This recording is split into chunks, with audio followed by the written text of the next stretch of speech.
For more than 2,000 years, Ethiopians have believed their country holds one of the most sacred relics in all Christianity, the Ark of the Covenant. Here in the city of Aksum, a special church known as the Church of St. Mary of Zion is where the Ark is said to have rested for centuries.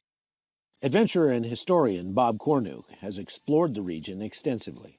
The Ethiopians believe that the Ark of the Covenant came to Aksum about 800 years ago, and it's in a very special holy church. One man guards it.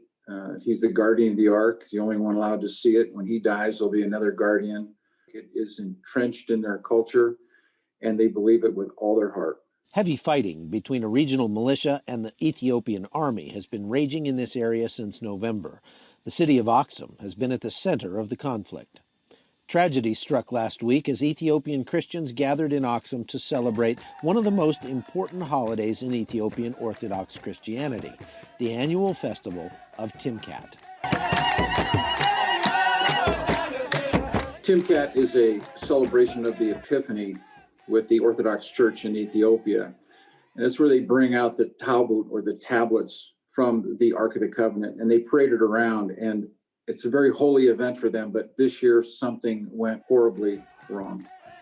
Up to 1,000 worshipers surrounded the ancient church, said to house the Ark of the Covenant, when Ethiopian troops approached and, according to eyewitnesses, opened fire.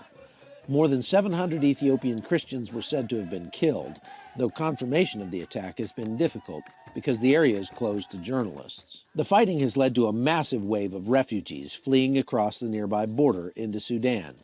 Aid agencies warn mass starvation is a real factor if the world doesn't act soon. Incoming refugees report almost daily massacres by both sides, as well as mass rapes and other human rights abuses.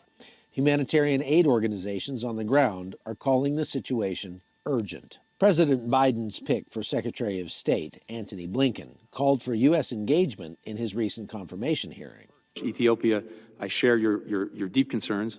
We have seen a number of deeply concerning actions taken, including atrocities. We need to see a restoration of communications. We need access for humanitarian assistance in the region.